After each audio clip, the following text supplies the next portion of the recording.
ఎంత బాగుంది cinema.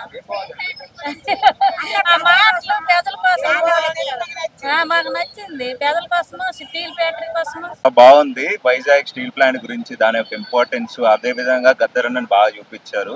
Director hero గారు బాగా చేశారు ఈ మూవీ వచ్చేసరికి. అండ్ ఇంపార్టెన్స్ వైజాగ్ స్టీల్ గురించి చాలా వరకు తెలియదు అసలు ఆంధ్ర వాళ్ళకి, అది ఎంత ఇంపార్టెంట్. సో ఈ సినిమాలో బాగా చూపించేశారు. అదే బాగుంది. మూవీ అయితే చాలా ప్లెజెంట్ గా అన్ని చెప్పారు. గద్దర్ గారిని చూపించడం మాత్రం చాలా బాగుంది మూవీలో. గద్దర్ గారిని చూపించడం చాలా బాగుంది మూవీలో. రీసెంట్ గా మనకి చాలా తక్కువ ఆయన చూడటం, ఈ సినిమాలో చూపించడం, ఆయన లేకపోవడం అనేది మనకు కొద్దిగా ఉంటుంది. కానీ అలాంటి మళ్ళీ రావడం కష్టం, వస్తే మనకి మంచిది. గద్దరన్న చుట్టం మాకు ఇదే లాస్ట్ సినిమా అనుకుంటున్నాం మేము. చాలా బాగుంది మూవీ మాత్రం. డైరెక్టర్ గారిని సూపర్ చేశారు. యాక్టింగ్ గాని సత్యారెడ్డి గారు చాలా యాక్టింగ్ బాగా చేశారు. Thank you. బాగుందండి. అన్నగారు అంటే చాలా ఇష్టం. నేను కూడా సిపిఎం పార్టీ చేయబట్టి సినిమా చాలా బాగా చూసాను, చాలా ఎంజాయ్ చేశాను, చాలా ఇంట్రెస్ట్ ఉంది. ఈ మధ్యకాలంలో ఇలాంటి సినిమాలు అయితే రావట్లేవు. సత్య గారు ఇలా చేశారని వచ్చాను. సినిమా అయితే చాలా బాగుంది సార్. వ్యవసాయదారులకు సపోర్ట్ అయితే చాలా దక్కింది. ఇది ఒకసారి మామ్నాడ్ డిస్టిక్ లో కూడా వేస్తే చాలా బాగుంటుందని అనుకుంటున్నాను. ఎందుకంటే కొడంగల్ లగచర్లలో ఇదే గొడవ జరుగుతుంది, same to same. Pharma company పడరాదని వ్యవసాయదారులు చాలా బాధపడుతున్నారు. అది గోస ఎవరు పట్టించుకోవట్లేదు.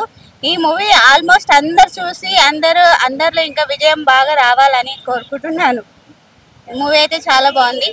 పేద ప్రజల వాళ్ళు ఇది చాలా చూసి ఇంకా వాళ్ళలో ధైర్యం రావాలని కోరుకుంటున్నారు పోరాటం చేయడానికి.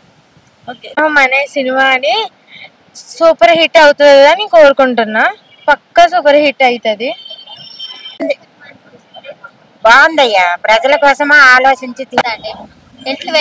ఇట్లాంటివి ఎన్నో చేయాలని కోరుకుంటారు.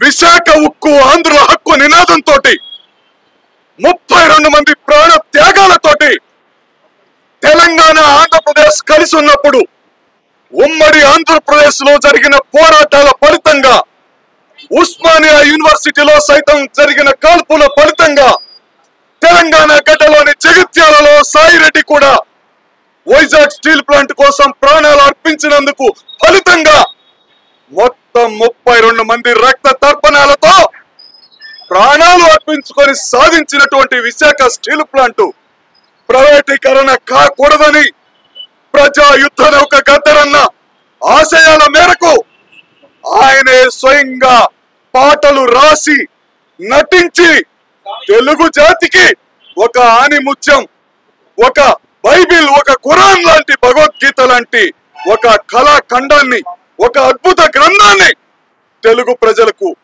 ఈ ఉక్కు సత్యాగ్రహం అనే చిత్రం రూపంలో సందేహం లేకుండా అందించాడు.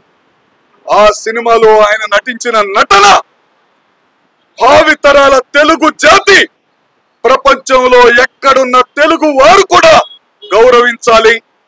ప్రజల త్యాగాలతో ఏర్పడినటువంటి స్టీల్ ప్లాంట్ ప్రైవేటీకరణ జరగకుండా అడ్డుకోవాలి. ఈ రోజు రాష్ట్ర వ్యాప్తంగా 100 థియేటర్లో సినిమా రిలీజ్ అయింది. ప్రతి చోట చదువుకున్న ప్రతి ఒక్కళ్ళు, విద్యార్థులు, యువకులు, రైతులు స్టీల్ ప్లాంట్ ప్రైవేటీకరణ అడ్డుకుంటామన్నారు. ఆల్రెడీ వైజాగ్ లో ఉద్యమం ఉధృతమవుతుంది. రాష్ట్రమంతా 2 రాష్ట్రాల్లో ఉద్యమం జరిగి స్టీల్ ప్లాంట్ కోసం ప్రైవేటీకరణకు వ్యతిరేకించినప్పుడే గద్దరన్న గారికి ఆత్మశాంతి, తెలుగు జాతికి మేలు జరుగుతుందని మీకు మరోసారి తెలియజేస్తూ, ఇన్ని 100 మంది ఈ సినిమా థియేటర్కి వచ్చి చిన్న బడ్జెట్ సినిమా అయినా సరే ఆశ్చర్యంతో, ఆనందంతో చూసి మమ్మల్ని అభినందిస్తున్నారంటే తెలుగు ప్రేక్షక దేవుళ్లకు, ఇంత ఘన విజయాన్ని అందించిన ప్రేక్షక దేవుళ్లకు చేతులెత్తి నమస్కరిస్తూ, గద్దరన్న వారసురాలు విశాఖ ఉక్కు, విశాఖ ఉక్కు, విశాఖ